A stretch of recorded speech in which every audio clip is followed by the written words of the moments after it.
शरीर में, संतान में, पत्नी में, घर में, धन में, कुटुंब में ऐसी आसक्ति हो जाती है, इनको भोगने में भोगी मनुष्य इतना मतवाला हो जाता है कि निधनम पश्यन् अपि न पश्यति, अपने निकटस्थ लोगों की मृत्यु को देख कर भी वो अपनी मृत्यु को भूला रहता है।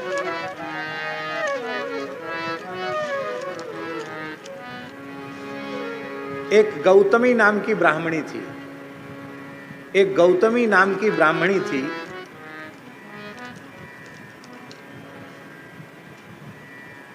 बड़ी भाग्यहीना थी। पहले सास ससुर खत्म हो गए, फिर पति भी समाप्त हो गया। पूरे कुटुंब खानदान में वह अकेली अपने पुत्र के साथ रह गई। 4-5 वर्ष का पुत्र था। अब पुत्र के सहारे उसके प्राण अटके हुए थे। ये कुल दीपक तो है कम से कम। और उस सर्प को काले नाग ने डस लिया और उस बालक की मृत्यु हो गई। चिकित्सकों ने मृत घोषित कर दिया उस बालक को। अब कोई उपाय नहीं था, मरे हुए को कौन जिंदा करे। अब कोई दिव्य पुरुष हो तो उसकी बात तो वो जाने, संसार में मरे हुए को जिंदा कौन करे। तो अब वो शोक के कारण पागल हो गई कि पति पुत्र, पति सास ससुर तो परमात्मा ने पहले ही छीन लिए, अब इकलौता गोद का सहारा ये था, ये भी चला गया। शोक के कारण पागल जैसी हुई। बच्चे का संस्कार नहीं करने दे रही थी। रो रो कर गिड़गिड़ा कर कहती थी, अरे मेरे बच्चे को कोई जिला दे। अब मरे हुए को कौन जिलावे। किसी व्यक्ति ने कहा कि अमुक बगीचे में बुद्ध भगवान बैठे हैं, बुद्ध भगवान से प्रार्थना करो, वे सिद्ध पुरुष हैं, बुद्ध पुरुष हैं, वो तुम्हारे मृत बालक को जीवित कर सकते हैं। वो बेचारी शोकाकुल गौतमी ब्राह्मणी अपने एकमात्र पुत्र को, मृत पुत्र की देह को लेकर के श्री बुद्ध भगवान के निकट पहुंची, प्रणाम किया, रोते हुए कहा, महाराज इसको जीवित करो। बुद्ध भगवान अपने मन में सोचने लगे कि इसी की आंखों के सामने इसके मैया बाप मरे, इसी की आंखों के सामने इसके सास ससुर मरे, इसी की आंखों के सामने इसका पति भी मर गया। इतने लोगों की मृत्यु भूल गई, अपने पुत्र की मृत्यु के लिए रो रही है। अपने लिए यह भी विचार नहीं करती कि हम तो इसके रोने के लिए बचे हैं, हमारे मरने के बाद तो कोई रोने वाला भी नहीं है।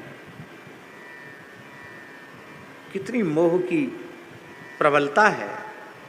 तो बुद्ध भगवान चाहते तो जीवित कर सकते थे, लेकिन उनको जीवित करने से क्या लाभ होता है। उसको बुद्धत्व प्रदान करना था, उसको दिव्य ज्ञान उपदेश करना था। बोले हाँ हाँ माता रो मत, तुम्हारे मृत बालक को हम जीवित कर देंगे। खुश हो गई। पर इसके लिए कुछ तुमको जो हम कहें वो वस्तु लानी पड़ेगी। हाँ जरूर ले आऊंगी, कहूँ कहीं भी मिले।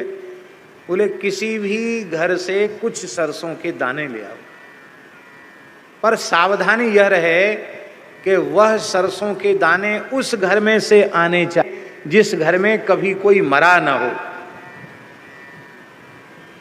वो भोली भाली थी, वो गई, बोले हमारा बालक जीवित हो जाएगा, हमको एक मुट्ठी एक छटाक सरसों के दाने दे दो। हाँ हमारा छटाक नहीं, 5-10 सेर ले जाओ, आपका बच्चा जीवित हो जाए इससे अच्छा। पर तुम्हारे घर में कोई मरा तो नहीं। अरे बोले 1-2 मरे, कितने मर गए हमारे घर में। ऐसे ही सवेरे से लेके शाम तक घूमी, उस घूमते घूमते सूर्यास्त होने के पहले पहले उसको ज्ञान हो गया। उसको ज्ञान हो गया, अरे मेरा अनोखा बालक नहीं मरा है, संसार में कितने पैदा होते हैं, कितने मरते हैं, क्या है। वैराग्य हो गया उसको, क्या मरा, कुछ नहीं हुआ, बस मुझे अपने कल्याण का साधन करना चाहिए।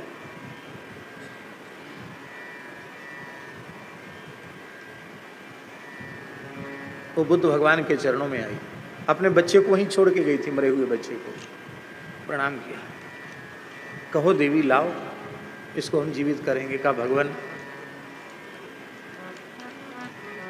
मेरा अनहोता बालक नहीं मरा है, सब संसार में लोग मर रहे हैं, सब मरने वाले हैं, अब तो आप मेरे ऊपर ऐसा अनुग्रह करें कि मैं वास्तविक अमरत्व को प्राप्त कर सकूं।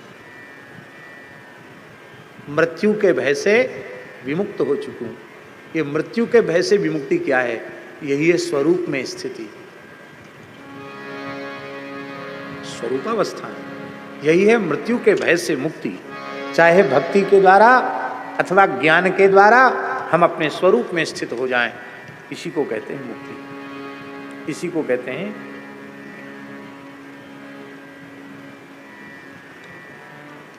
उसने बालक को तो गंगा जी में प्रवाहित कर दिया और स्वयं बुद्ध भगवान के चरणों में समर्पित होकर उनके बताए हुए साधन पथ पर चलने लगे। भिक्षुणी हो गई। बोलो भक्तवत्सल भगवान की।